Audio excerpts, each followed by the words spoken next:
entonces el capítulo número 2, que tiene que ver con, o lo llamamos teoría de la probabilidad.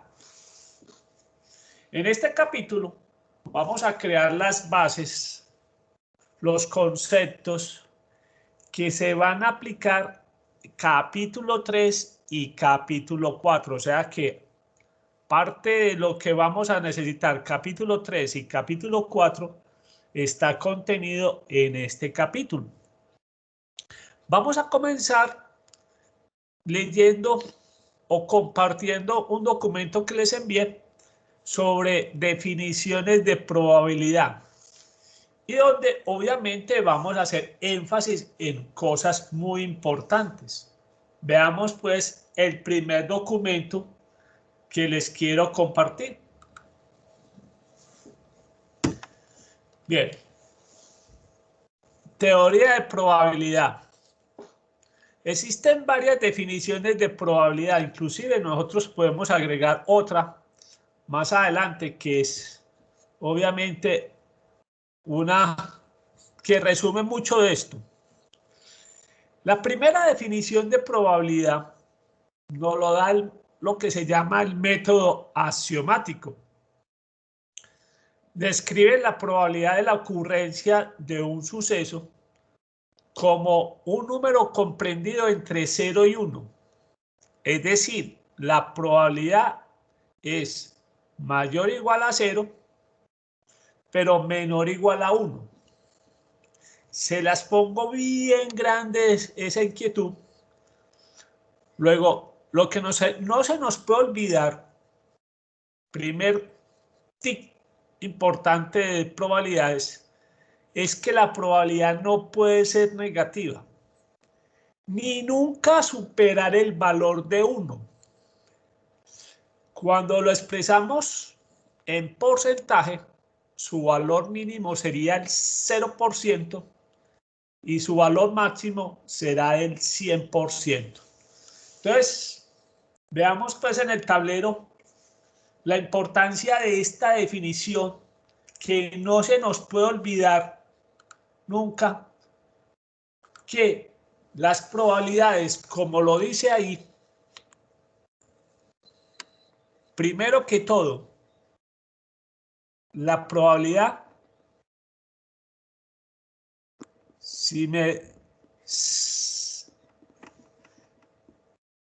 es una medida de ocurrencia. Entonces, si alguien me dice qué es probabilidad, lo pueden resumir fácilmente en esto. Es una medida de ocurrencia. Y lo que nos está indicando ese método, que es muy importante, es que si nosotros hablamos en números decimales y calculamos las probabilidades en números decimales, las probabilidades irán desde 0 y máximo toma el valor de 1 cuando estamos hablando en números decimales. Una probabilidad de 0.5 quiere decir que es mitad probable, mitad no probable. ¿Sí? Mitad probable que ocurra, mitad probable que no ocurra. Hagan de cuenta que es como la mediana. Se utiliza mucho hablar de porcentajes. O sea que estamos hablando de que un suceso que tiene probabilidad 0 tiene también una probabilidad del 0% de que ocurra. Un suceso que tenga probabilidad 1, estamos diciendo en porcentajes que tiene el 100% de que ocurra. Y un suceso que tiene una probabilidad de 0.5, también decimos que tiene una probabilidad del 50% de que ocurra.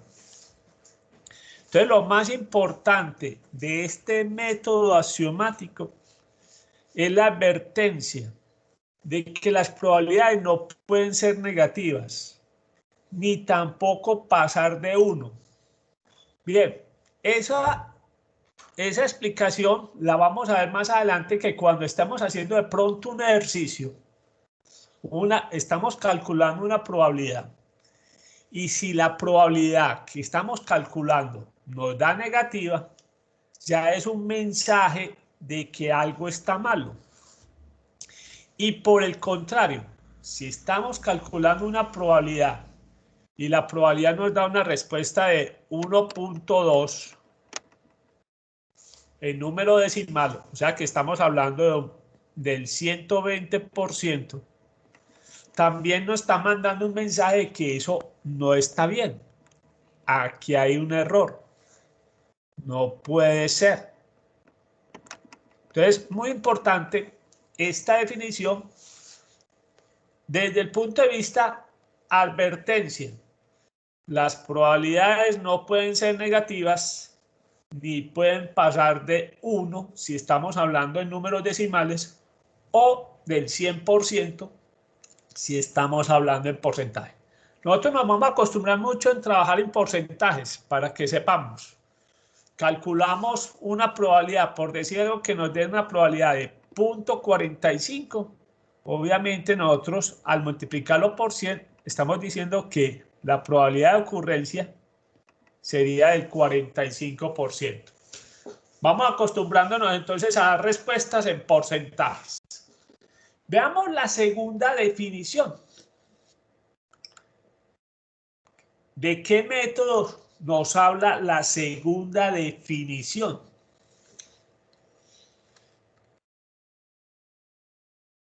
La segunda definición nos lo menciona el método empírico o práctico, ¿sí? La definición del método empírico o práctico nos lleva a apreciar la probabilidad de un suceso como aquel número al cual se aproxima cada vez más a la frecuencia relativa de la ocurrencia del suceso, cuando las veces que se repite el experimento que origina el suceso es muy grande. Es uno de los métodos más utilizados porque aprovechamos la información recolectada para el cálculo de las probabilidades. Se los voy a explicar en otro con un ejemplo. Método, estamos hablando del método empírico. Este es el axiomático, ¿sí o no? Para que lo tengamos en cuenta. El método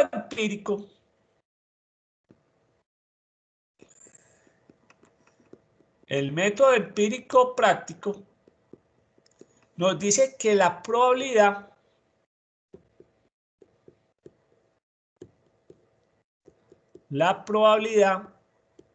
es similar a la frecuencia relativa. Es el único término que utilizamos del capítulo pasado, frecuencia relativa. Entonces vamos a dar un ejemplo acá. Supongamos que tengamos una tablita. ¿Sí? La tablita, aquí es por decir algo, accidentes laborales. Accidentes laborales. 0, 1, 2, 3. Y nos dicen que esto es el número de días. Como lo veníamos haciendo. Entonces aquí que nos dicen que sea 15. Aquí 38. Aquí 7 y 3. En total tenemos un n de cuánto acá. Veamos. Son 15 más 10 son 25. Más 38 tenemos 63 días. ¿Sí? Esta es la información que hemos recopilado de los accidentes laborales de una empresa. ¿Sí? Entonces, si nos preguntan, bien, ¿cuál es la probabilidad de que hoy la compañía tenga 2 accidentes? Entonces nos están preguntando acá, ¿cuál es la probabilidad de que tengamos 2 accidentes? Accidentes iguales a 2. Lo que nos dice este método es que la probabilidad se asemeja a la frecuencia relativa. La frecuencia relativa acá, ¿cómo la calcularíamos? Muy sencillo, cogemos f sub i y lo dividimos sobre n. O sea que en este caso, tradicionalmente, históricamente, solo se han presentado 7 accidentes. ¿En cuántos días? En 63 que hemos recogido. ¿Cuánto nos da eso? 7 sobre 63.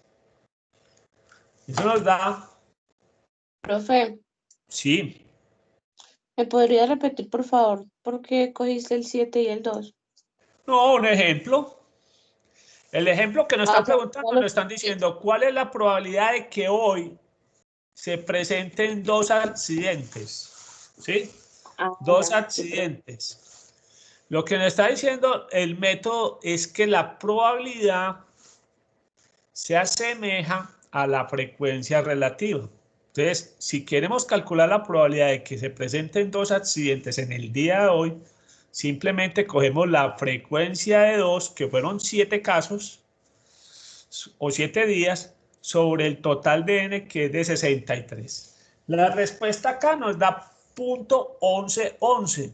Acostúmbrense a llevarlo a porcentaje, entonces multiplican por 100 y sabemos que la probabilidad de que en el día de hoy se presenten 2 accidentes sería del 11.11%.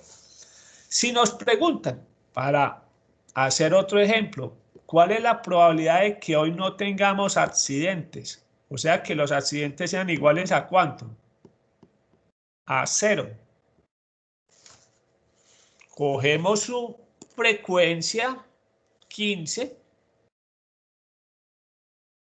y lo dividimos sobre 63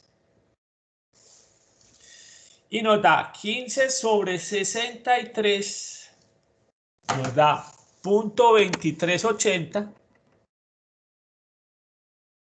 perdón, 0.2380,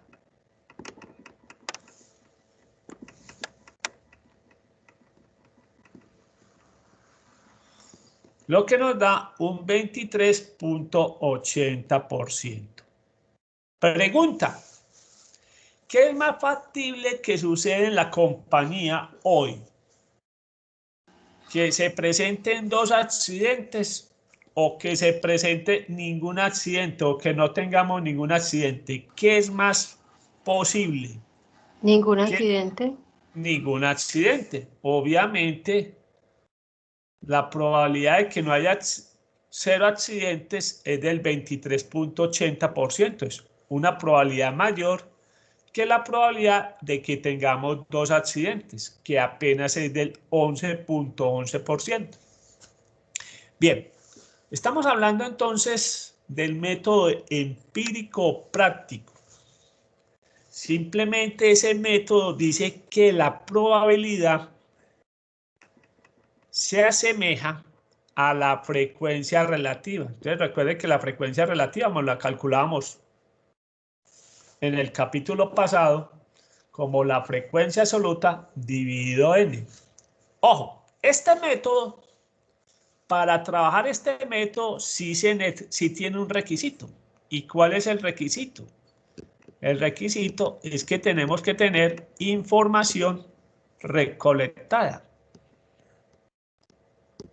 O sea, eso es el requisito fundamental en el método empírico práctico.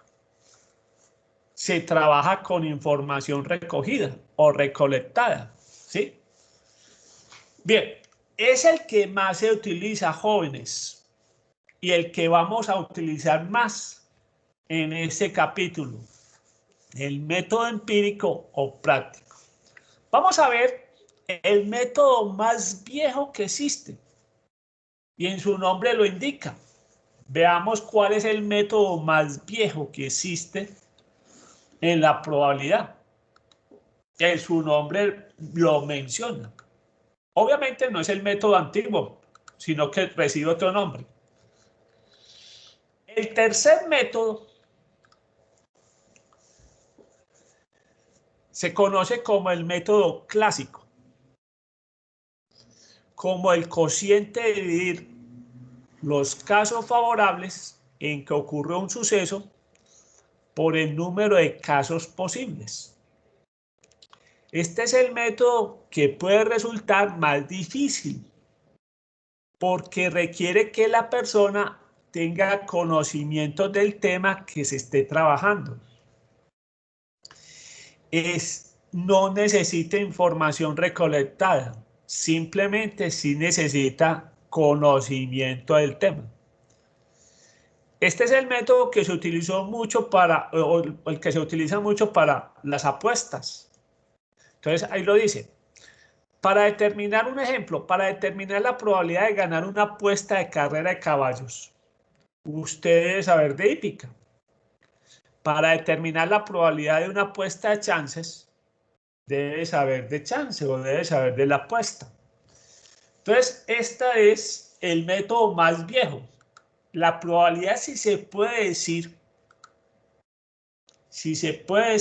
comenzó con el juego. Si podemos decir que la probabilidad comenzó con el juego. ¿Sí? Y el método clásico viene desde allá. O sea, prácticamente comenzó con la probabilidad de, digamos que la probabilidad de éxito es el número de éxitos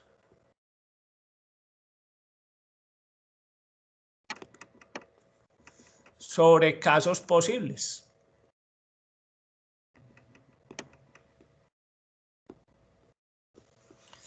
Este método clásico, vuelvo, repito, comenzó con los juegos y sigue siendo utilizado para los juegos. Entonces, hombre, ¿cuál es la probabilidad de ganarse el baloto? Yo no necesito recoger la información de los sorteos de baloto. Yo lo que necesito para calcular la probabilidad de ganarme el baloto es conocer sobre el baloto. Más adelante vamos a mirar esa probabilidad, la probabilidad de ganarse el baloto. Ahorita vamos a ver ejemplos de probabilidad de ganarse la Lotería de Medellín. Ahorita vemos ese ejemplo, ¿sí? La probabilidad de ganarse la Lotería de Medellín, el gordo, pues, el premio mayor.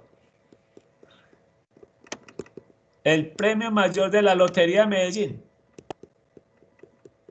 es una probabilidad clásica.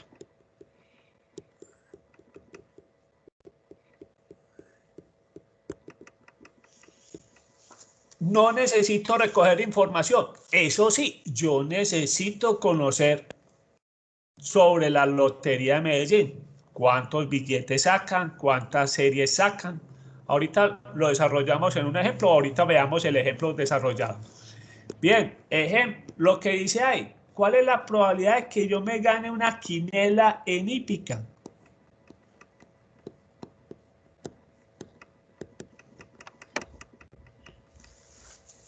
Yo, para saber esta probabilidad, yo tengo que saber qué es una quinela. ¿Alguien sabe qué es una quinela en la hípica? ¿Alguien sabe qué es una quinela en la hípica? Ahí les queda de tarea averiguar qué es una quinela, cómo se agarra una quinela, qué tiene que acertar la persona que apuesta una quinela, ¿sí? Vuelvo y repito, método clásico. Define la probabilidad como la probabilidad de éxito, como el número de éxitos sobre casos posibles. Este método va relacionado mucho con los juegos de azares, que ahí fue donde comenzó.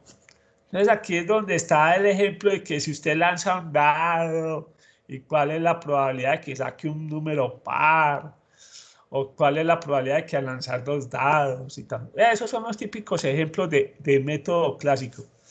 Muy bien, nosotros no vamos a utilizar mucho el método clásico porque obviamente se necesita conocer del tema, pero veamos un ejemplo desarrollado en este documento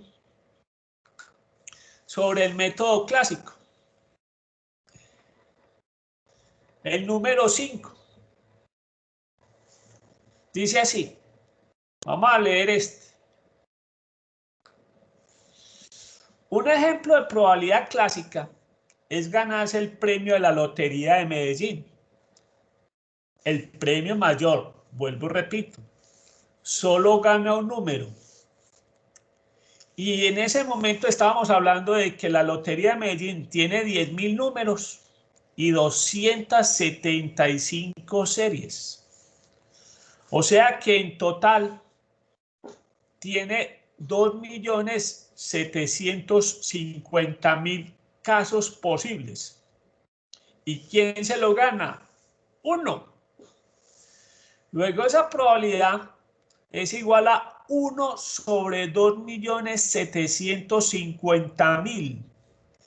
Y acostúmbrense, otro tema importante en este capítulo, manejar notación científica en la calculadora, porque les va a parecer muy fácil la notación científica. Ese número no les sale directamente en la calculadora. En la calculadora les aparece notación científica. Vamos a mirar ustedes que van a hacer el cálculo y van a dar cuenta que no les va a aparecer así, les va a aparecer notación científica. Veamos pues este ejemplo desarrollado acá despacio. Recuerden que la probabilidad en el método clásico nos dice que es el número de éxitos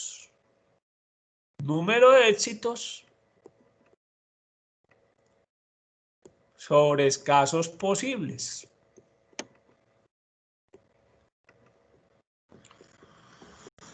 Si usted se va a ganar el premio gordo, el número de éxitos es solamente 1. Solamente hay un número ganador del premio gordo de la lotería. O sea, el número de éxitos es 1. Lo que tiene dificultad, vuelvo y repito, en el método clásico a veces es determinar los casos posibles. Las loterías en Colombia juegan con 4 números. Y fuera de los 4 números existe lo que se llama las series. Las series. Bien, en esta primera celda o casilla juegan los números del 0 al 9. O sea que tenemos 10 opciones de que caiga. Ahí puede salir el 0, puede salir el 1, puede salir el 2, puede salir el 3, puede salir el 4 y puede salir hasta el 9. Bien, pero si ustedes han visto la Lotería de Medellín, eso tiene un balotero del 0 al 9. En esta segunda casilla también tenemos los números del 0 al 9 para jugar. Luego eso tenemos 10 posibles resultados. Entonces puede salir el número 0, 0. Tranquilamente pueden repetir números. Bien, en esta tercera también juegan los números del 0 al 9. Luego tenemos 10 números diferentes que pueden salir en esa tercera casilla. Y en la cuarta casilla también tenemos la posibilidad de que salga cualquier número de 0 a 9, o sea que tenemos 10.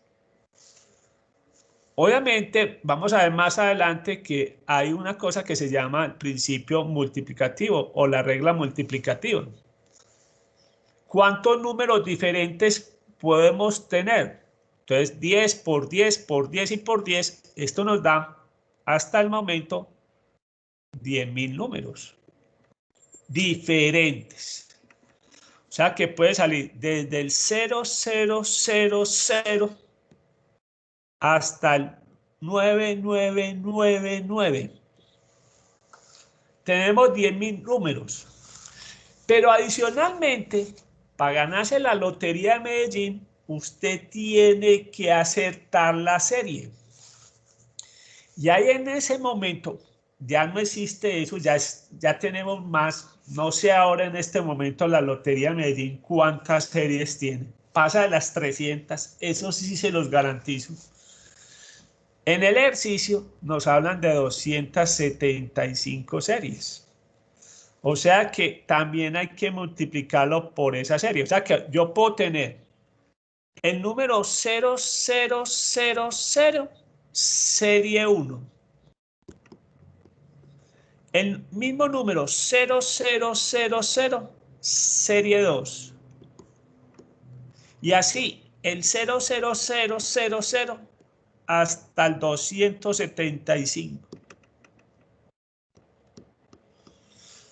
O sea que al multiplicar esto, ya íbamos acá 10.000 por 275, nos da que el total de números hasta esa época o hasta ese momento era nada menos que 2.750.000 números diferentes.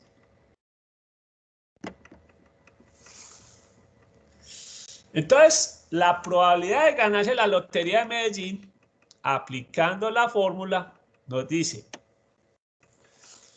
¿quién se la gana? 1. ¿Sobre cuántos casos posibles? 2.750.000. Si ustedes hacen esta operación en la calculadora, no tiene nada de raro que la calculadora le saca un avisito que es así.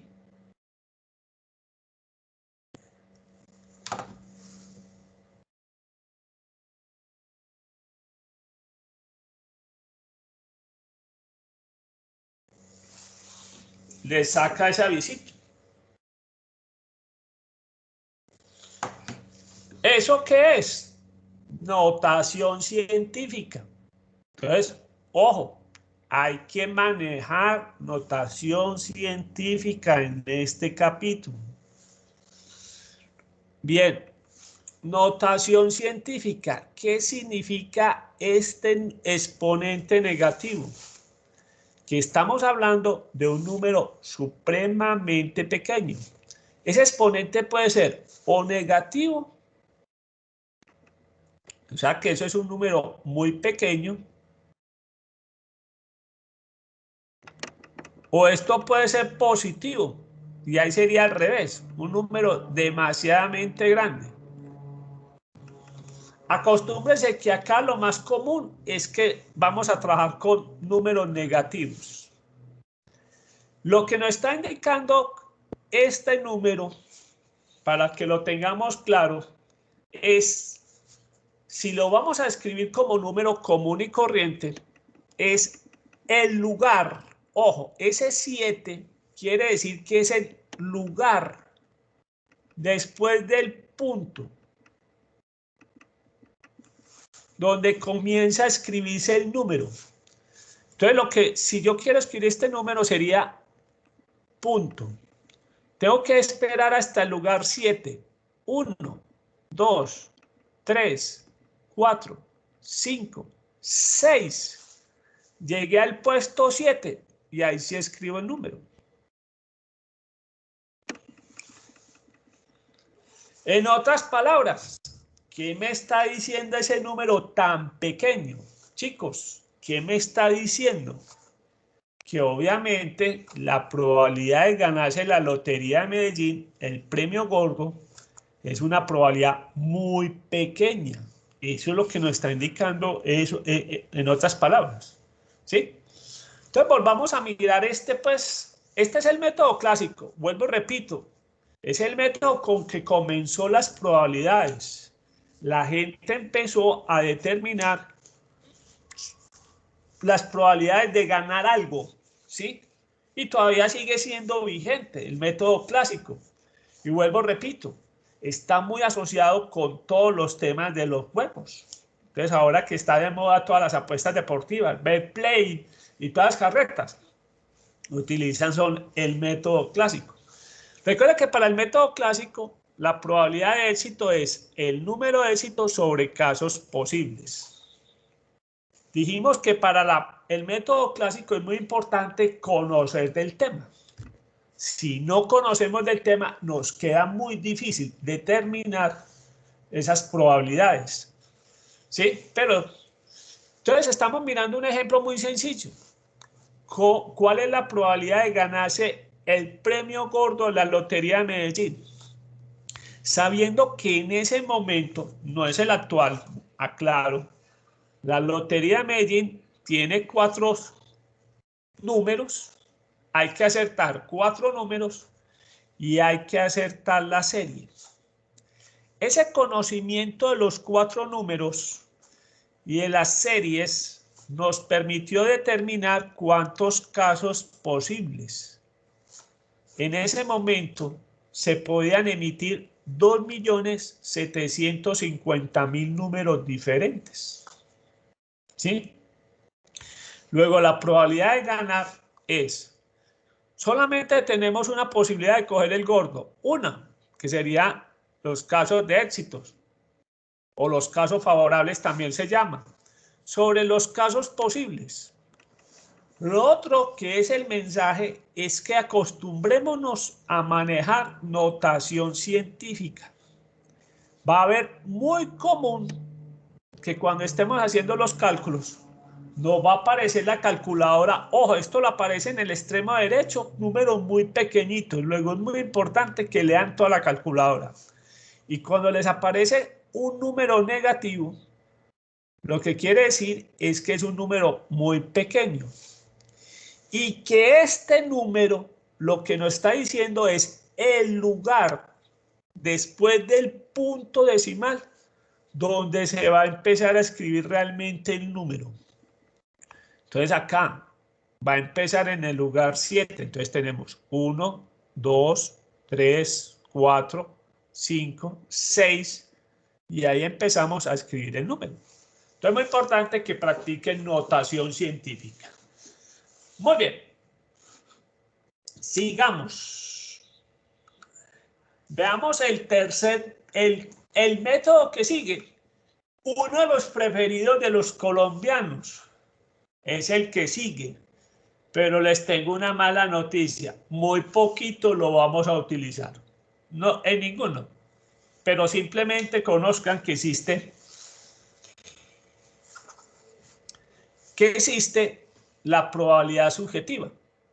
La probabilidad subjetiva puede expresarse como el grado de medida en que uno cree va a ocurrir un suceso, cuando se pone presente el buen juicio o la experiencia.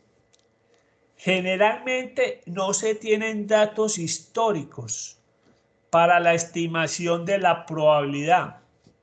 Ejemplo, cuando se define la probabilidad de vender un nuevo producto. Probabilidad subjetiva. ¿Sí?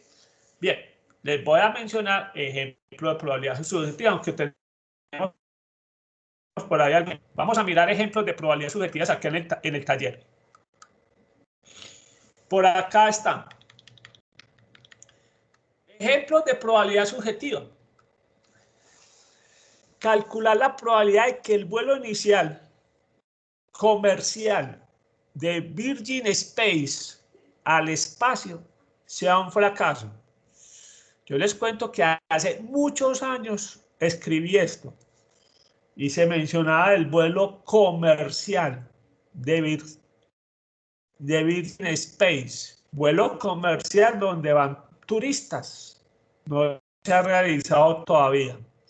Como no se tiene historia, cualquier número que se diga es especulación, pero ¿quién es el que puede decir eso? Algún experto. Marco Aurelio no puede decir esa probabilidad porque no es experto en el tema. La probabilidad subjetiva se basa en la opinión de un experto. O ejemplo, B, calcular la probabilidad de que usted contraiga matrimonio antes de los 30 años. Claro que aquí de pronto hay alguno que me sorprende y me dice, o sea, que esa ya sabemos que es un hecho cierto, ¿sí? Pero muchos de ustedes, algunos que dirán, tengo buenas probabilidades. De pronto con la persona que estoy saliendo estamos pensando en cosas muy serias. Entonces, obviamente ustedes saben más de eso que yo.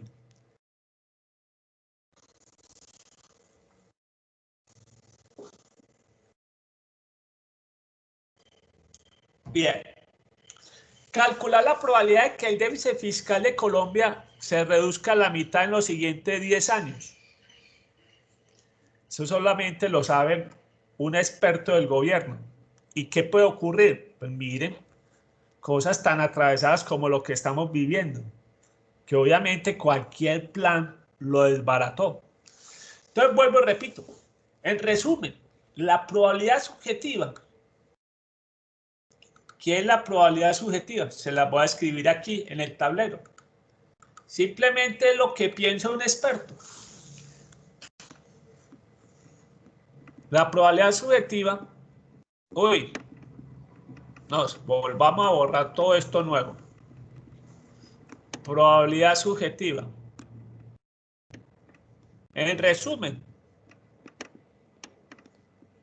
es la opinión de un experto.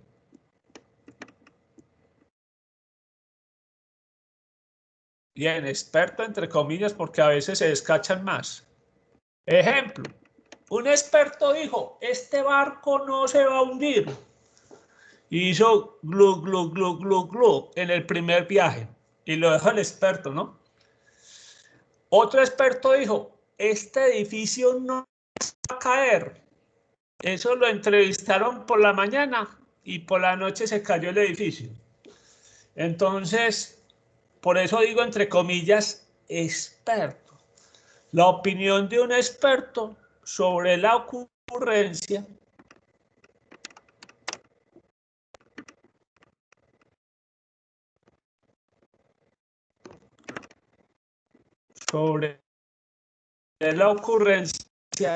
de un suceso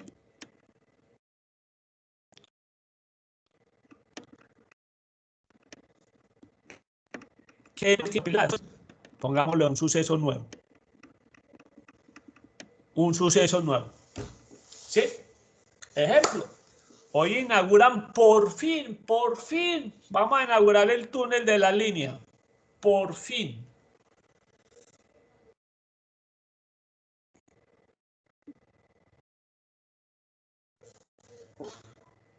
Bien, voy a hacer una cosa para mejorar la calidad de la red. Voy a apagar mi cámara. ¿Sí? Listo.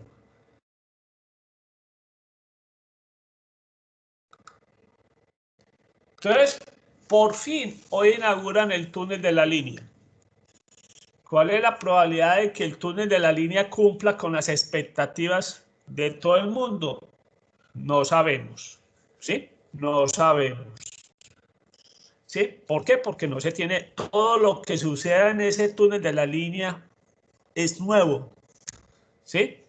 Obviamente, mirando los éxitos de los otros túneles, pensamos y le tiene que ir muy bien. Pues obviamente esperamos 15 años una obra. Obviamente estamos esperando que le vaya muy bien y que el país sea una ayuda bastante, especialmente para ustedes negociadores internacionales, un hecho importante, porque se supone que con eso se reduce tiempo entre el puerto de Buenaventura y el centro del país. Eso también se tiene que dar, ¿sí? Pero también es un reto. ¿Cuál es el reto? Muy sencillo, el reto es el siguiente. Usted de Buenaventura a Bogotá ya va a cortar un tiempo.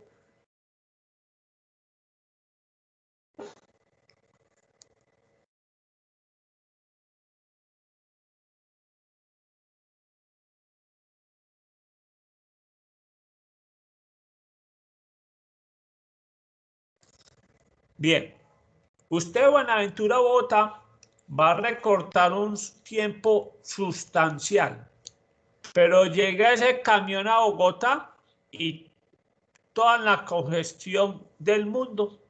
O sea que el tiempo que se ganó acá lo perdió en solamente llegar a Bogotá. Entonces miren pues que esto es como cuando uno tiene una glorieta y por esta glorieta se arma un taco y usted hace un puente para evitarse la glorieta y resulta que acá se encontró otra glorieta. Entonces el tiempo que se economizó acá lo va a perder acá. Entonces ese es otro reto. Ya construimos el de la línea, ya cómo se mejora también el tiempo dentro de la ciudad para que no se pierda acá, ¿sí? O sea, pues que eso es todo una cadena para que ustedes lo conozcan. Muy bien, probabilidades subjetivas, ya saben, es simplemente el concepto de un experto sobre la ocurrencia de un suceso nuevo, un suceso que no se tiene historia, no se tiene información. Entonces simplemente es un concepto. Bien, y hablemos del último método, que normalmente no hablo mucho, pero en este año sí tiene bastante ocurrencia, y se llama la probabilidad experimental. Cuando se conoce la frecuencia con que ocurre un evento, generalmente un evento controlado o pruebas de laboratorio, entonces simplemente la probabilidad es el número de pruebas que ocurrió o que se cumplió sobre el número total de pruebas realizadas. Obviamente, con la vacuna de coronavirus, están trabajando con este concepto de probabilidad. Alguien me puede decir, profe, se parece y es la probabilidad empírica. Sí. Mire que tanto la probabilidad experimental como la probabilidad empírica necesita recoger información. Necesita recoger información. ¿Listo? Muy bien. Esas son las definiciones de la probabilidad. Ahora hablemos de clases de sucesos. Me voy a enfocar en 3 sucesos que van a ser los principales. ¿Sí? Ya les voy a decir en qué sucesos nos vamos a concentrar. Nos vamos a concentrar en estos sucesos. ¿Y por qué? Porque los vamos a utilizar mucho más adelante. Vamos a concentrarnos en los sucesos mutuamente excluyentes. Mutuamente excluyentes. Y su contrario. El contrario serían el versus, los no mutuamente excluyentes.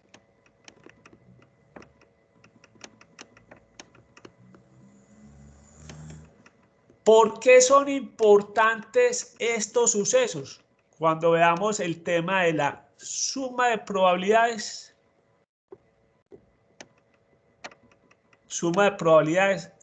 tenemos que saber de qué tipo de sucesos estamos hablando. Si son mutuamente excluyentes o no mutuamente excluyentes. Yo no necesito que ustedes aprendan la definición de memoria. Esto no sirve aprenderse las definiciones de memoria, sino saber aplicar esas definiciones. O sea, acá lo importante es que ustedes sepan en un momento dado aplicar la definición. Y después nos vamos a concentrar mucho en los sucesos independientes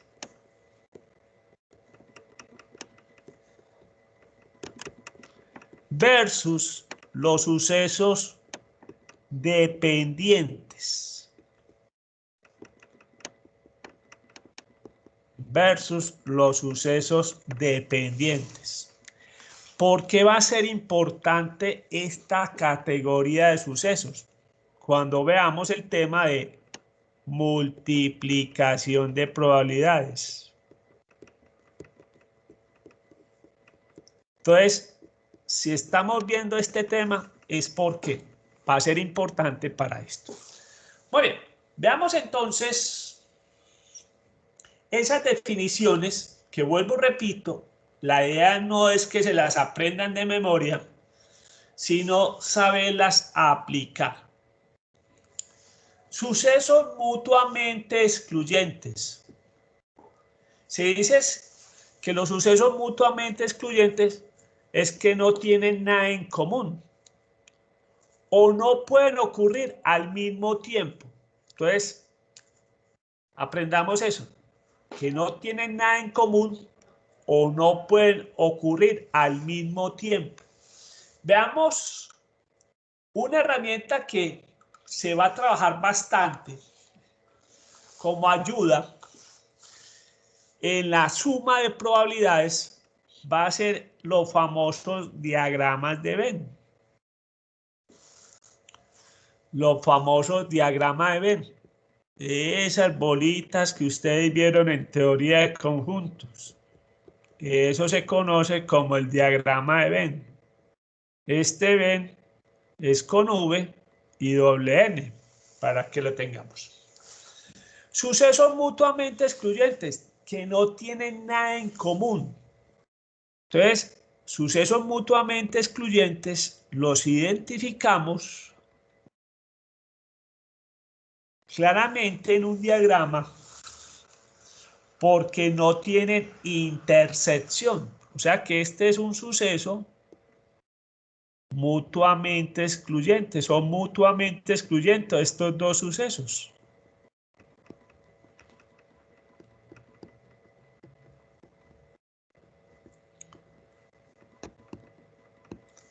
Sucesos mutuamente excluyentes, vuelvo y repito, no tienen nada en común o no pueden suceder al mismo tiempo. ¿Sí? En el diagrama de Venn los vamos a identificar en que no tienen intersección. Ya vimos un ejemplo de sucesos mutuamente excluyentes. La probabilidad de que ocurra dos accidentes versus la probabilidad de que ocurra ningún accidente en el día. ¿Tienen algo en común? No. O ocurre hoy 2 accidentes, o ocurre 0 accidentes, o puede ocurrir otros que también no lo analizamos. Obviamente en el ejercicio no analizamos la probabilidad de que sea igual a 1, puede ocurrir, pero si ocurre 0 accidentes, ya no ocurre un accidente. Si ocurre un accidente, no va a ocurrir 2 accidentes. Y teníamos la cuarta opción, que era 3 accidentes. Todos estos 4 sucesos,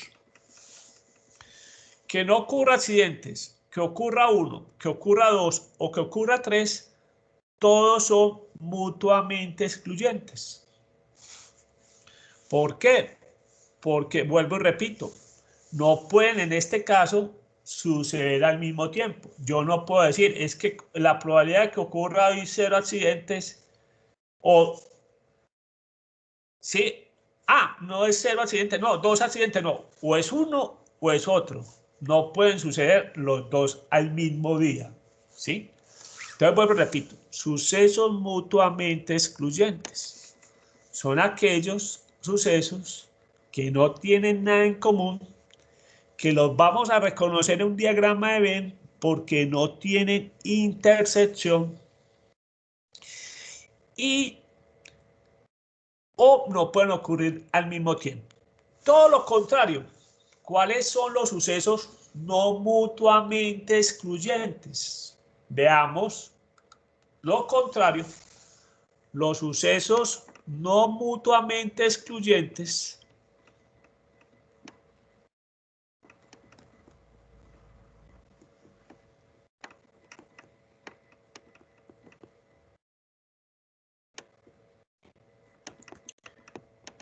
es que pueden ocurrir al mismo tiempo o utilizando el diagrama de Venn tienen zonas en común. Zonas en común es que hay intersección. Ejemplo, yo les pregunto a ustedes, ¿qué materias están estudiando? Bien, yo sé que obviamente están estudiando estadística, pero María Antonia, dígame materias suyas que está estudiando este semestre. Contaduría, marketing. Contaduría. Sí. ¿Qué más? Marketing. ¿Qué, perdón? Marketing. Marketing. Sí. ¿De economía cuál está viendo? Microeconomía. ¿Cuál está viendo economía? Micro. Micro. Listo. Listo. Con eso es suficiente. Gracias. Bien. Entonces miremos un ejemplo con lo que me acaba de decir María Antonio. Bien. Muchos de ustedes al mismo tiempo están viendo estadística, están viendo micro y también no voy a ampliar más materias y están viendo contabilidad. Miren que aquí esta partecita es la interesante. Esta parte azul, no, ya le voy a poner azul. Esta parte azul, ¿qué representa acá? Representa todos los que estudian en este semestre estadística, micro y contabilidad. ¿Quiénes representan esta parte roja? ¿Qué tienen en común estos estudiantes que estarían aquí en la parte roja? Estos serían los que están estudiando, compañeros, ustedes están estudiando estadística y micro. Entonces hay compañeros de ustedes que ustedes van a las 3 materias y están en el mismo grupo. Hay compañeros, ustedes, bueno, estoy dando un ejemplo pues, que comparten el salón virtual de estadística y el salón virtual de micro. Como también esta parte verde, ¿qué significa? Son los estudiantes que comparten contabilidad y comparten micro. ¿Sí? Que obviamente no están en este salón, porque no están viendo estadística. Son otros compañeros.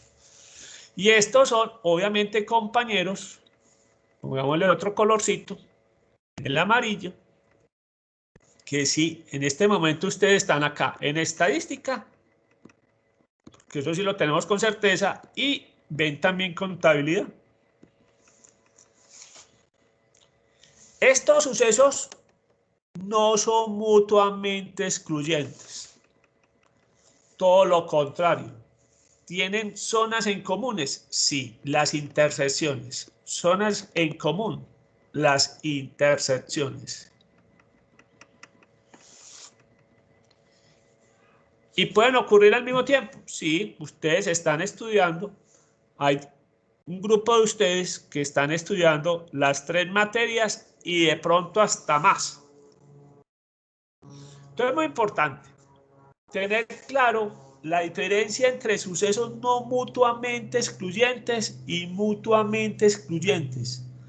¿Por qué? Porque después vamos a ver que en la regla de la suma tenemos que saber qué tipo de sucesos estamos trabajando. Vuelvo y repito, sucesos mutuamente excluyentes son los que no tienen nada en común, no pueden ocurrir al mismo tiempo. En el diagrama de Venn no tiene intersección. Y los contrarios, que son los sucesos no mutuamente excluyentes, son aquellos sucesos que en el diagrama de Venn tienen intersecciones, tienen algo en común y pueden suceder al mismo tiempo. Es muy importante pues ese énfasis en esas 2 categorías de sucesos. Veamos otros sucesos que es válido conocer. Obviamente no le vamos a hacer énfasis, pero existen. Muy bien.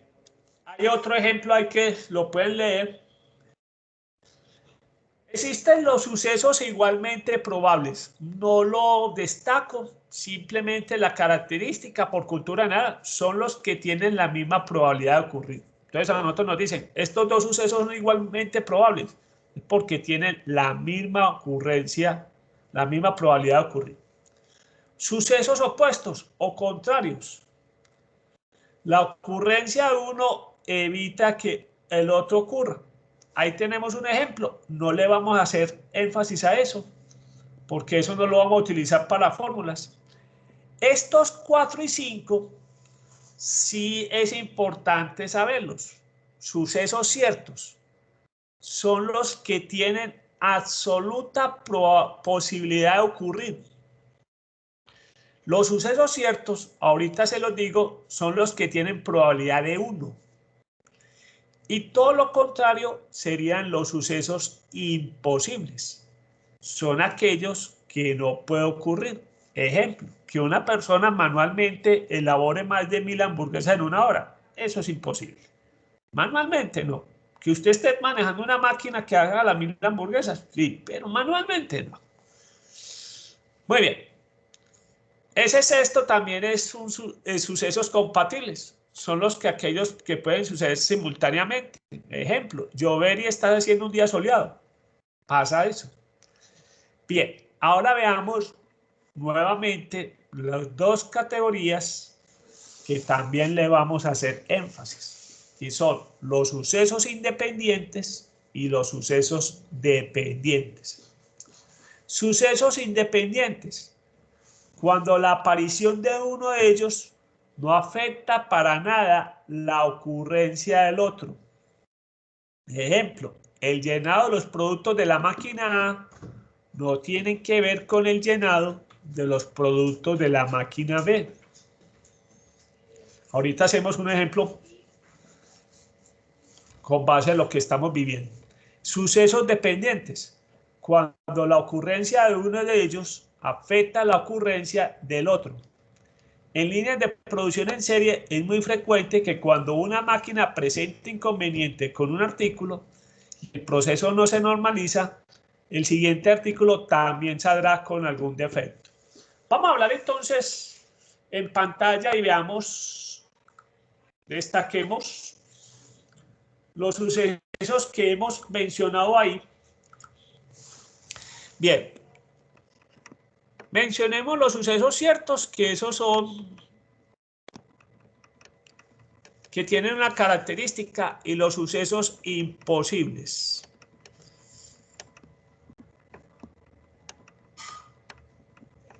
Al principio mencionamos que la probabilidad puede ser 0 o puede ser 1, o 0% o 100%.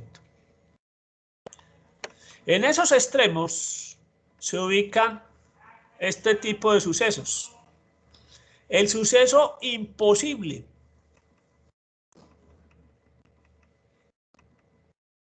es el que tiene probabilidad 0. ¿Sí? Imposible es el que tiene probabilidad 0. O sea, es. Bien. Y lo contrario, el suceso que sabemos que siempre se cumple, que puede ocurrir, es el suceso cierto. Entonces, esa es la característica más llamativa de los sucesos imposibles. Los sucesos imposibles, ya sabemos que la probabilidad es 0, y los sucesos ciertos, la probabilidad es 1. ¿Sí? Bien. ¿Cuál es la probabilidad de que vamos a seguir la próxima semana acá? Así, si Dios quiere, y la Virgen nos acompaña. ¿Cuál es la probabilidad de que sigamos recibiendo clases de esta manera? Digamos que en este momento, aplicando probabilidad subjetiva, es una probabilidad del 100%. Si Dios nos permite, nos da salud y estemos acá. Listo. Alguien puede decir, no es tan cierto. Sí, es verdad, no es tan cierto. Está amarrado a un hecho de que sí estaremos presentes la próxima semana. Entonces uno dice, esto no es cierto. Entonces tiene toda la razón, no es un suceso cierto. Muy bien. Veamos lo otro más importante que yo les dije. Los sucesos independientes.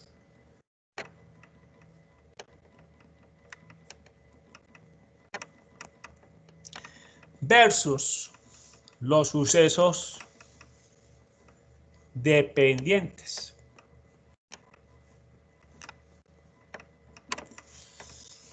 Entonces, decimos que A y B son independientes cuando la ocurrencia de la no afecta para nada la ocurrencia de B. ¿Sí? Y vamos a ver un ejemplo muy sencillo. Yo tengo una cafetería y tengo dos hornos microondas. Hornos microondas. ¿Sí? Una cafetería con dos hornos microondas. ¿Sí? Entonces sucede que si este horno falla, ¿afecta para algo al segundo horno? No. No. Cada uno tiene su trabajo independiente, es decir, su vida independiente. No quiere decir que porque este falla, inmediatamente este va a fallar. No. Acá esos dos hornos microondas son sucesos independientes. Pero veamos un suceso dependiente. Si en Medellín se disparan los casos UCI del coronavirus, ¿afecta esto a la capacidad de camas de Antioquia? Claro. ¿Sí? ¿Afecta el caso de las camas en Antioquia? Sí. Son sucesos dependientes. Lo que pase en Medellín, bien o mal, afecta la capacidad instalada de camas UCI del departamento. Alguien puede decir, hombre, lo que pasa en San Andrés afecta lo que pasa en Antioquia. No. Si tenemos acá Antioquia y San Andrés, ahí sí podemos decir que son independientes. Que le vaya bien o mal a Antioquia no tiene por qué afectar nada la capacidad instalada de los camas de San Andrés. Ni se les va a ocurrir llevar pacientes de Antioquia para San Andrés, ni tampoco se ha ocurrido traer de San Andrés a Antioquia. Otra cosa es Antioquia Chocó. Eso sí ha pasado. Eso sí pasó al principio. Muchos casos del Chocó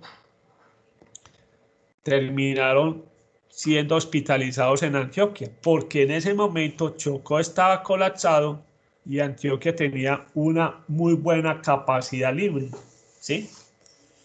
Entonces, ojo, importante el concepto de sucesos independientes, y lo vamos a utilizar mucho en estos ejemplos así. Cuando la ocurrencia de la no afecta para nada la ocurrencia de B.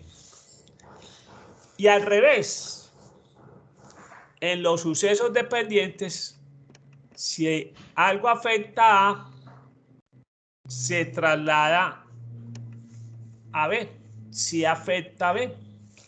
En el ejemplo nos decía, hombre, si yo tengo, ejemplo, ahí en la fábrica de Postobón en Bello, tengo acá la línea, por decir algo, de jugos. Y esta es la de gaseosas. Y digamos que son dos líneas distintas. Si hay problemas en la línea de producción de jugos, ¿se afecta la de gaseosas? No. Pero si yo utilizo en la misma máquina y tengo planeado que por la mañana voy a hacer jugos y por la tarde voy a hacer gaseosas, y resulta que por la mañana la fábrica tuvo problemas, entonces aquí tenemos jugos y aquí más adelante venían por detrás las gaseosas. Entonces vuelvo y repito el ejemplo. Utilizo la misma línea de producción. Por la mañana tenía programado hacer jugos y después gaseosas. Y se me fue la luz o tengo un inconveniente y no cumplo con la meta de jugos y tengo que atrasar la línea de producción de gaseosas, aquí sí serían sucesos ¿qué? Dependientes. Entonces miren que acá vamos a tener que, en el momento de leer el enunciado, preguntarnos, ¿esto afecta a esto o no? Esa es una de las preguntas que van a hacer, que se tienen que cuestionar. ¿Son independientes o no son independientes? El enunciado no les va a decir eso. Ustedes tienen que deducir. Por eso es muy importante tener claro los conceptos. Vuelvo y repito, es tener claro el concepto, no aprenderse la definición de memoria, si no sabes la aplicar. Bien, preguntas e inquietudes hasta acá. Luego en este capítulo vamos a tener que utilizar mucho la lógica. Aquí es otro objetivo del curso. Practicar bastante la lógica, porque las probabilidades sí tienen mucha lógica. Se tienen que preguntar. Y obviamente a veces la lógica se encuentra aplicando lo que llaman el método socrático. A punta de preguntas, encontrar la respuesta. Muy bien, sigamos con el... Bien, vamos a repasar aquí varios ejercicios, pues para mostrarles. Aquí hay ejemplos. Son problemas y ejemplos. Para repasar un poquitico lo que hemos visto, dice, el semestre anterior, 80 estudiantes se registraron para estadística. 12 estudiantes obtuvieron A. Con base en dicha información y de acuerdo a la regla empírica de la probabilidad, mire que ahí se recogió información. La probabilidad de que un estudiante obtenga A simplemente es muy sencillo. ¿Cuántos estudiantes sacaron A? 12. ¿De cuántos estudiantes posibles? 80. O sea que lo que nos está diciendo ahí es que la probabilidad de sacar un A en estadística era o es de un 15%. Muy bien. El básquetbol y el béisbol es uno de los deportes que más trabajan la parte de probabilidades. Aquí estamos hablando de dos jugadores estrellas del Salón de la Fama. Uno es Shaquille O'Neal, jugador de baloncesto. Hizo 353 de 765 intentos de tiros libres durante la época del 2004 al 2005, la NBA. De acuerdo con la regla empírica de la probabilidad, las posibilidades que hagan su siguiente intento de tiro serían, en este caso, los 353 que acertó sobre 765 es del 46.10%, el punto 46%. Reggie Miller, de Indiana Pacers, un personaje que aparece en la serie de Michael Jordan, El último baile, en los últimos capítulos. Reggie Miller, de Indiana Pacers, hizo 200 de 268 intentos. Calculamos que la probabilidad que haga su próximo tiro libre es de 250 sobre 268. O sea que el amigo Reggie tenía una probabilidad de acertar del 93.20%. Pregunta de repaso. Shaquille O'Neal y Reggie Miller, desde el punto de vista independientes o no independientes, ¿son independientes o no son independientes? A ver quién me dice la respuesta. El concepto. La probabilidad de acertar de Shaquille O'Neal y la probabilidad de acertar Reggie Miller son sucesos independientes o sucesos dependientes. Son independientes. Son independientes. El tino que tenía Shaquille O'Neal versus el tino que tenía Reggie Miller no tiene nada que ver. Lo que haga Shaquille O'Neal no afecta para nada a Reggie Miller. Muy bien. ¿Por qué es importante esto? Muy sencillo, muchachos. ¿Alguien juega basquetbol? En basquetbol muchas veces la táctica, para recortar puntos, es hacerle falta al jugador. Ojo, inclusive el entrenador le dice, vea, si la coge fulanito, hágale falta. Entonces, en este caso teníamos al amigo Shaquille O'Neal. Shaquille O'Neal, el entrenador le decía, si la coge Shaquille, hágale falta, cuélguese del cuello de ese man. ¡Tim! Pues porque no lo va a alcanzar más. Cójale del cuello, ¿sí? Hágale falta. ¿Por qué? Porque mire que Shaquille O'Neal no llegaba ni siquiera al 50% de acierto en los tiros libres. Entonces a veces el entrenador que decía, si me hacen una jugada común y corriente me hacen 2 puntos, pero si yo le hago falta a Shaquille O'Neal, yo espero que ellos hagan solamente 1 punto. Y en mi posesión de pelota yo voy a hacer 2 puntos o 3. Entonces, con esta estrategia le voy a recortar puntos al rival en los últimos minutos del partido. No vayan a hacer esto pues al principio del partido. Esto era cuando ya se estaba definiendo el partido. Muy bien. O sea, pues para que vean la importancia del entrenador saber, hombre, de ese equipo que no le vaya a hacer falta a Reggie Miller. No le vaya a hacer falta a Reggie Miller.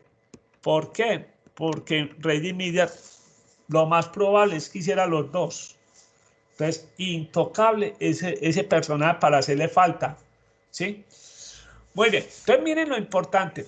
Hay una película que ahorita de pronto, si tenemos tiempo, les muestro el tráiler. Muy bonita. Que se llama, en inglés se llama Moneyball.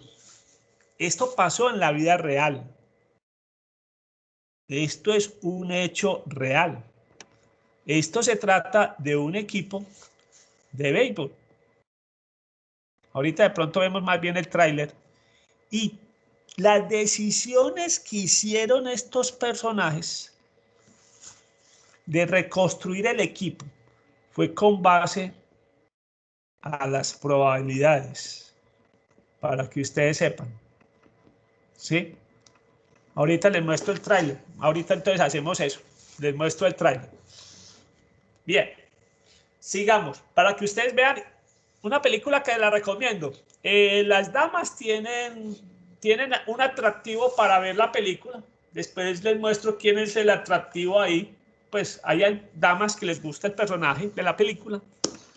Entonces les puede llamar la atención. Bien, sigamos. Ya tenemos los sucesos, las clases de sucesos que vamos a trabajar, que es muy importante, que son los sucesos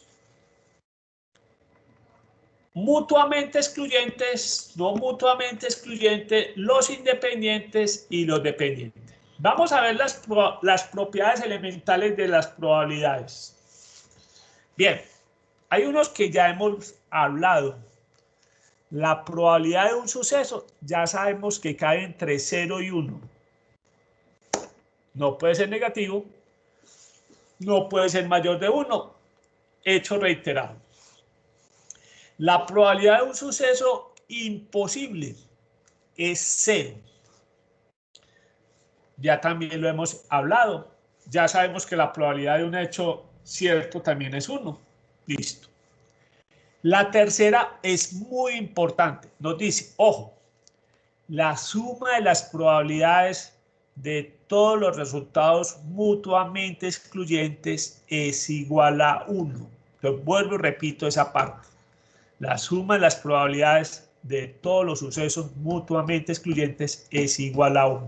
Vamos a mirarlo con el ejemplo que ya en algún momento tocamos en esta clase. ¿Cuál es el ejemplo? Muy sencillo, ya se los vuelvo y otra vez se los menciono. Al principio de clase vimos la tablita que nos daba los accidentes laborales 0, 1, 2 y 3. Y acá teníamos la frecuencia. Lo podemos aquí hacer otro distinto. De pronto, no sé si le di a la pera o me equivoqué. Muy bien. Vamos a hacerlo pues acá.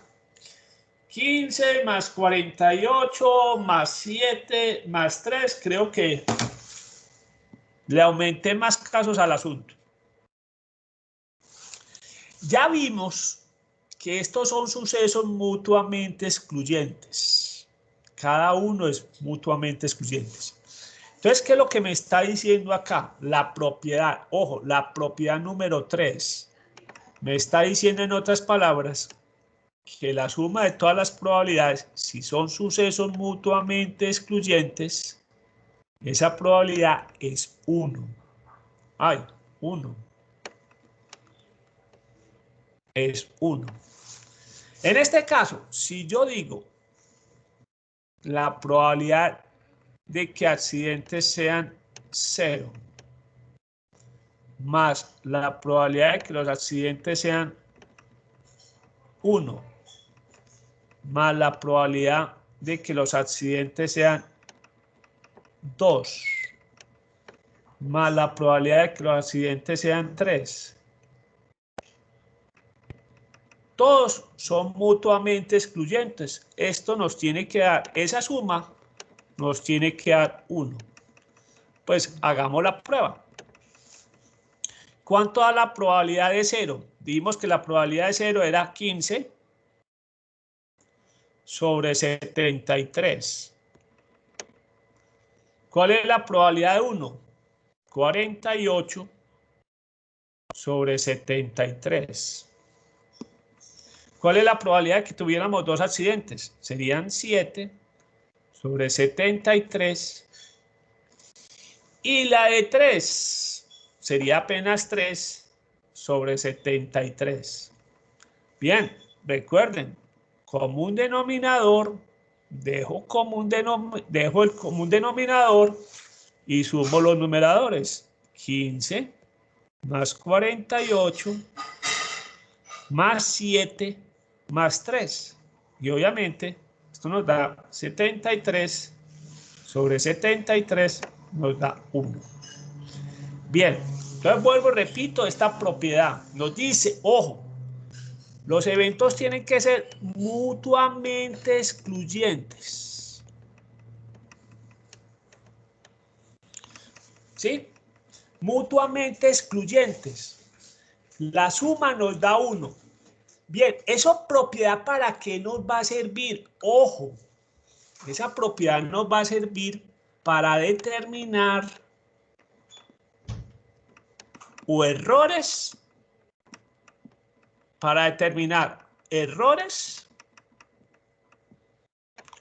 o lo que se conoce como probabilidades tácitas.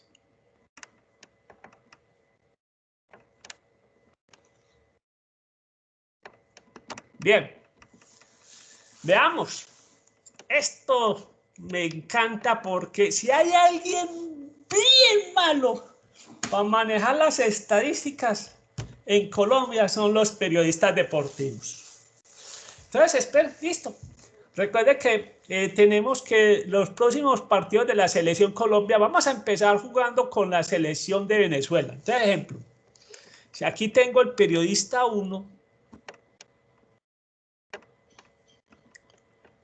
y aquí tengo el periodista 2. Bien. Y entonces estos magos empiezan con las probabilidades subjetivas. La probabilidad de que gane Colombia. Cualquier parecido es pura coincidencia, muchachos. que gane Colombia-Venezuela es de un 60%. De empatar, un 35%. Y de perder, un 15%. ¿Qué le encontramos a ese periodista? Un pequeño detalle, que ese cristiano se pasó el límite. ¿Cuánto da esto? 110%. ¿Qué conclusión sacamos? Cometió un error. La suma, ojo, estoy diciendo la probabilidad de ganar es del 60, la de empatar es del 35 y dijo que la de perder es de un 15%. ¿Sí? El hombre ni siquiera se tomó la molestia de sumar y dijo 110%. Error. Pasa. Bien. O sea, esa propiedad nos va a permitir determinar errores que al sumar nos dé más del 1. Ojo. Suma más del 1. Error. Recuerden, lo máximo es el 100%. Pero hay periodistas que de pronto simplemente dice, hombre, la probabilidad de ganar Colombia el primer partido contra Venezuela en Barranquilla es del 55%. De empatar es del 35%. A ese periodista no le gusta la palabra perder y no la menciona. No la dice. ¿Sí? Ahí lo que tenemos en un problema es una probabilidad tácita. Ojo, ¿qué es una probabilidad tácita? Es una probabilidad que existe y que en el enunciado no nos la mencionan, pero sí podemos hallarla. Si el periodista no dijo cuál era su probabilidad de perder, nosotros la podemos calcular. Sí, claro. ¿Por qué la podemos calcular? Porque sabemos que todas la suma nos tiene que dar el 100%. Y si está dando una probabilidad del 55% y la de empatar una probabilidad del 35% y no expresó la de perder porque no le gusta que lo catalogan y que no lo encasillen como ¿él qué probabilidad de perder calculó? Chicos, uno que me dé la respuesta. ¿Qué probabilidad nos dio? 20%. 10%. Entonces, ojo, esa propiedad 3 va a ser muy importante. La suma de todas las probabilidades de sucesos mutuamente excluyentes nos tiene que dar 1. Ojo, eso nos va a permitir o determinar errores o encontrar, vuelvo y repito, probabilidades tácitas. ¿Qué son las probabilidades tácitas? Son probabilidades que existen, pero no nos la dan en el enunciado del problema. Eso sí, tenemos una ventaja. Se pueden encontrar con base a todas las propiedades o con base a recursos que nos dan. Listo. Muy bien. Entonces recuerden que estos son sucesos mutuamente excluyentes. ¿Por qué son mutuamente excluyentes? Porque en un partido no pueden suceder los dos resultados al mismo tiempo. Claro que algún alumno me puede decir, profe, pero yo puedo ganar, pero después perderlo en el escritorio. Bien, bien, bien. Estamos hablando en condiciones normales, durante los 90 minutos. ¿Sí? ¿Ya? Esas excepciones, si nos llenamos de esos casos, ahí sí nos enloquecemos. Entonces, en un partido, o usted gana, o usted empata, o puede perder. Eso es lo que sucede. Y ninguno puede suceder al mismo tiempo. Yo no puedo ganar Claro, pues que el filósofo Maturana decía, ganar es perder un poco. O perder es ganar un poco. Yo ayer lo estaba diciendo al revés. Maturana decía, perder es ganar un poco, pero eso lo entendieron mal. El hombre sí tenía su fondo, ¿sí? Lo que él quería decir es, si yo pierdo y no me doy cuenta por qué perdí, grave. Pero si yo pierdo y me doy cuenta por qué perdí, gané esa experiencia. La próxima vez voy a corregir y esa experiencia pasada que perdí me va a servir para ganar en adelante. Eso es lo que él quería decir y aquí la gente lo malinterpretó. Donde perder es ganar un poco. ¿Listo? Como algunos de ustedes. En el primer ejercicio se dieron cuenta de ciertos errores que no pueden ocurrir en las próximas entregas. Ejemplo, revisar lo que escribieron, los cálculos, todo eso. Ahí sí aplicamos lo que decía el amigo Maturana. Perder es ganar un poco, pero para adelante. Listo, sigamos. Terminemos propiedades por lo menos. Sigamos con otra que es muy importante. La llamamos la... Perdón. ¿Sí? ¿Puedes subir, por favor, un momentico? Yo copio algo de la 3 que me quedó faltando, porfa. Yo te mandé esto al correo. Sí, profe, pero pues solamente me quedó faltando eso, pero ya la puedes bajar. Ya, listo. Sí, profe. Muy bien. Veamos entonces la que se llama la probabilidad del complemento. Nos dice, si A es un suceso del espacio muestral y AC es su complemento, nos dice que la probabilidad de A complemento es igual a 1 menos A. Esta propiedad también es de gran utilidad en situaciones donde el cálculo de la probabilidad se hace muy extenso. Vamos a hablar entonces de la probabilidad del complemento.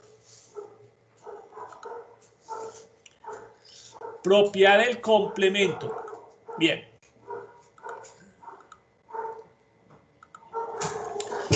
La propiedad del complemento. Vamos a ayudarnos primero con el diagrama de Venn, pues como para que nos ubiquemos.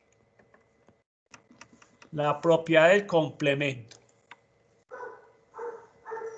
Este es A.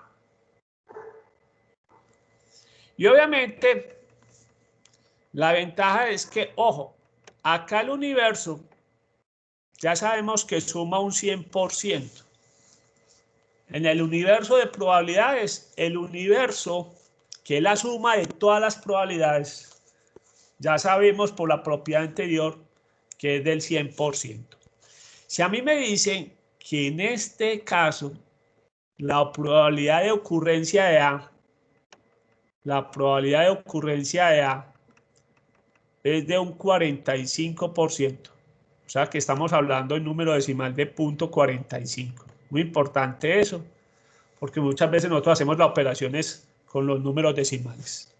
Entonces me preguntan, ¿cuál es la probabilidad de toda la zona verde? Que en este caso, toda esta zona verde sería el A complemento. Entonces, si a mí me preguntan que cuál es la probabilidad de A complemento, simplemente, entonces, por esta propiedad digo, es 1 menos la probabilidad de A. Y la probabilidad de A sé que es del 45%, 0.45. Recuerden que trabajamos con los números decimales. Luego la respuesta nos dice que es 0.55. O sea que la probabilidad de A complemento es del 55%. Muy bien. Esta propiedad, vuelvo y repito, nos va a servir para varias cosas. Una, ¿cuál es su uso? Digamos uso. Una, encontrar probabilidades tácitas. También nos va a servir para encontrar probabilidades tácitas.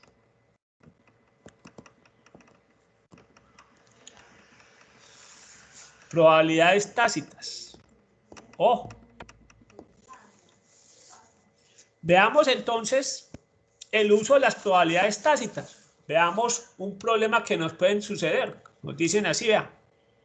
Volvamos al ejemplo de las microondas. Si a mí me dicen, el horno a microondas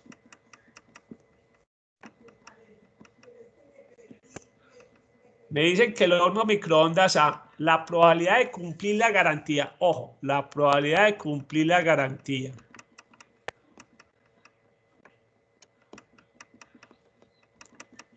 es del 95%. Y en un problema más adelante me dice, vea, usted va a coger y tiene varios hornos microondas en su negocio, tiene 2 hornos microondas de la marca A.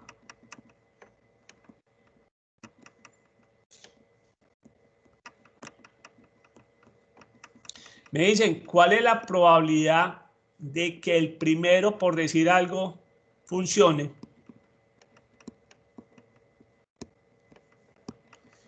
Y por acá, ¿cuál es la probabilidad de que el segundo no funcione?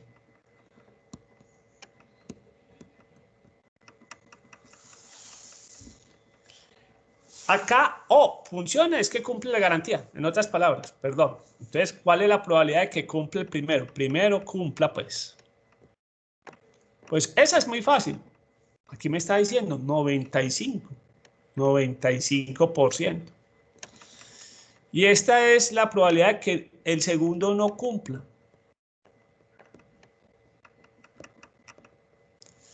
En el enunciado me dijeron la probabilidad de no cumplir. No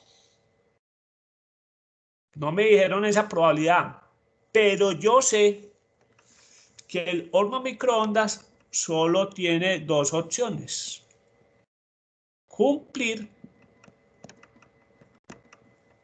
o no cumplir. Acá solamente tenemos esos 2 caminos. Cumplir, sabemos que es del 95%, punto 95.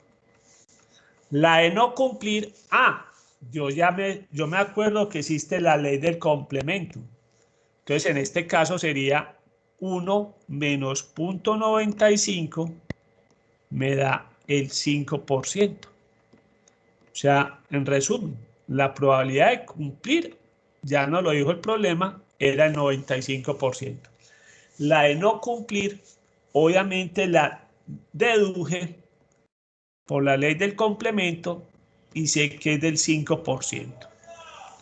Entonces vuelvo y repito, esta propiedad va a ser muy importante para encontrar probabilidades tácitas. Y vuelvo y repito el concepto de probabilidades tácitas. Son probabilidades que existen, sabemos existe, no nos la da el enunciado, pero la podemos determinar con base a estas propiedades. Y también nos va a servir, claro que ahora se ve muy raro, y no, vamos a ver que muchos problemas de probabilidades van a existir muchos caminos para llegar a la misma respuesta. Unos caminos muy largos. Vamos a ver que va a haber problemas que uno dice, si yo me voy por aquí, eso se me va a extender mucho. Caminos que pueden ser más cortos y vamos a llegar a tener caminos todavía mucho más cortos. A veces para encontrar este camino más corto, lo vamos a hacer por la propiedad del complemento. En su momento dado, les voy a decir, muchachos, aquí vamos a aplicar el complemento. ¿Sí? Muy bien. Y vamos a mencionar lo que vamos a ver la próxima clase. Y para ver el videito de la película que les mencioné. Bien, en la próxima clase ya vamos a empezar a hablar de la regla de la suma de probabilidades. donde la palabra clave va a ser O. ¿Cuál es la probabilidad de que suceda A o que suceda B? Y donde va a ser muy importante, miren pues, ¿qué pasa si dos sucesos son mutuamente excluyentes? Vamos a tener una fórmula para los sucesos mutuamente excluyentes y vamos a tener otra fórmula para los sucesos no mutuamente excluyentes. Por eso el énfasis en esas dos categorías, porque dependiendo si son mutuamente excluyentes, vamos a utilizar esta fórmula, la corta. Si no son mutuamente excluyentes, vamos a utilizar esta fórmula que es la más larga, tiene más elementos. Entonces, por eso el énfasis en saber distinguir si los sucesos son mutuamente excluyentes o no son mutuamente excluyentes. Muy bien, entonces en la próxima clase vamos a ver la regla de la suma. ¿Sí? Muy bien.